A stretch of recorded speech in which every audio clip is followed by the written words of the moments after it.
Hi everybody and a warm welcome to Get Indie Gaming and to our Hidden Gems episode for May. In this series we offer 5 indie games we played of late that might have sped past you when they first came out. Coming up we've an introspective puzzle adventure game, a stylish 2D platformer, and in the number 1 slot comes something with perhaps the finest indie game soundtrack we've heard in a long while. Like what you see? Please click that thumbs up button, and if you're new, why not subscribe and turn on notifications to stay up to date with all things indie games.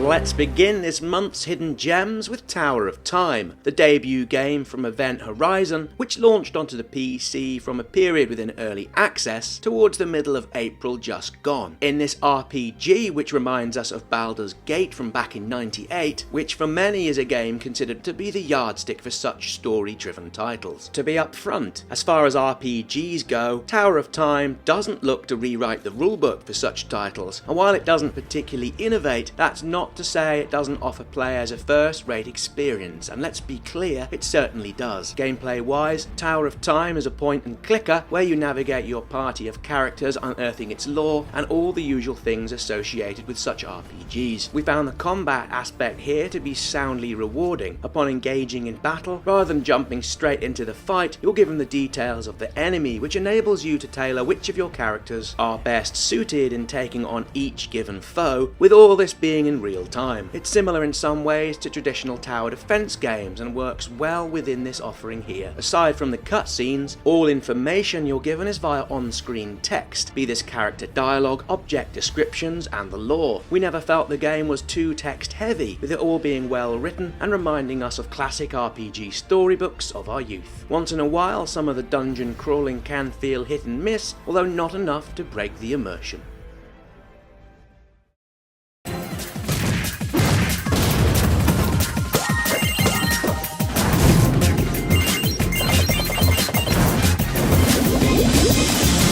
The Adventure Pals at number 4 launched back in the April that's just gone. We played it on the Switch whilst mostly out and about, although it's also available on the PC, PlayStation 4 and the Xbox. The Switch already boasts a fine lineup of platforming offerings from, let's say, Shovel Knight, Celeste, and of course the big hitting Mario. However, Massive Monsters Adventure Pals is another such offering we'd be happy to add to this list. You play with your best friend, Sparkles the Giraffe, and a rock where you're saving the day from a nasty so-and-so who's seeking domination by way of turning old people into hot dogs. There's 5 worlds to play through, plenty of platforming sections, enemies to fight and bosses to defeat. It's also beautifully put together. Everything's bright, colourful and cute. The characters are also very well written, often being able to melt the heart with the script and humour, together with some truly terrible puns that's all been expertly done. Aside from an issue with slowdown every once in a while when the screen is swamped with enemies, something no doubt that can be patched out at a later date, this one we really enjoyed, and no doubt so will other fans of cute-as-a-button platformers.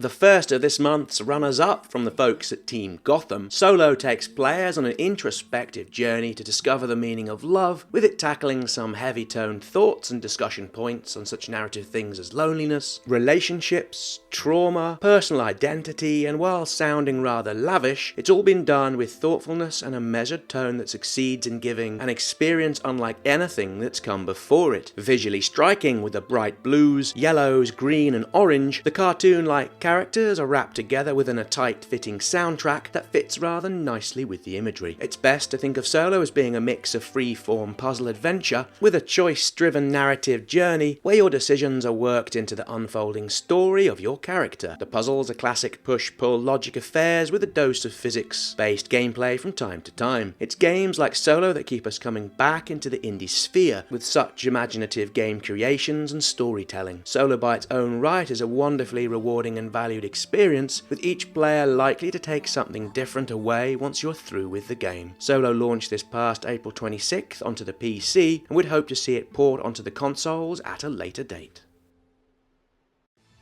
In the runners-up slot, and perhaps a controversial choice, given Shanty and the Pirate's Curse recently came out of the Switch, is a port from the 3DS and the Wii U which launched back in 2014. Well, we missed it back then and only recently got to play it when it dropped onto the Switch in late March. We gather this version is essentially the same game as it was, although to us, this hidden gem is well worth a playthrough. First and foremost, SATPC is a Metroidvania with a twist insofar it uses a series of islands that are accessed via a map screen, and there's certainly no shortage of things to see and do and fight as you progress through the levels. We rather like the colourful backgrounds and the excellent work in the sprites, unlike many other 2D pixel art. The same holds for the music, with it having many a chiptune earworm that's perfectly in keeping with the art style. With its strong gameplay, detailed visuals, and like others in this month's rundown, a well-written story, would recommend this to any fans of the series or newcomers like us to get hold of and play. Granted, it doesn't do too much in the way of reinventing the wheel, although it is a huge dose of fun that for us ticks all the usual boxes.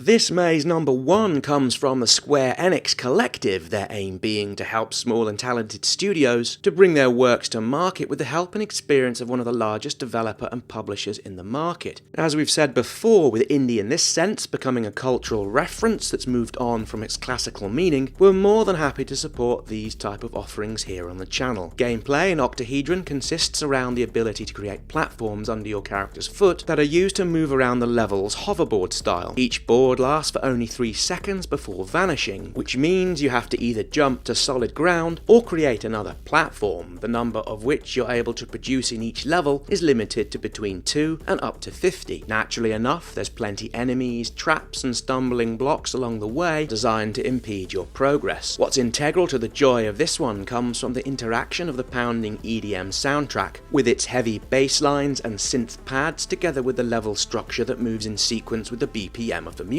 We found ourselves playing this one almost intuitively as the music and gameplay work so well together. All told, it's quite an uplifting and energizing experience, and while not wholly new, is expertly implemented. Our only bugbear comes from your ability to sometimes complete the odd level here and there by avoiding the more difficult parts of it. Sure, this helps the overall accessibility, so we understand why things are as they are. It would for us have felt more rewarding had we needed to best and confront these certain parts of the game. Still, that's a minor point. Octahedron's a fine achievement with wonderful visuals, level design and soundtrack. If you haven't done so, it certainly deserves your time. Well, that just about wraps things up here for today on our Hidden Gems series for May. Many thanks for watching, we hope you've enjoyed this little offering of ours, and of course feel free to let us know your thoughts and opinions in the usual places, either on Twitter or down in the comments section below. And we certainly hope to see you again here soon for more videos.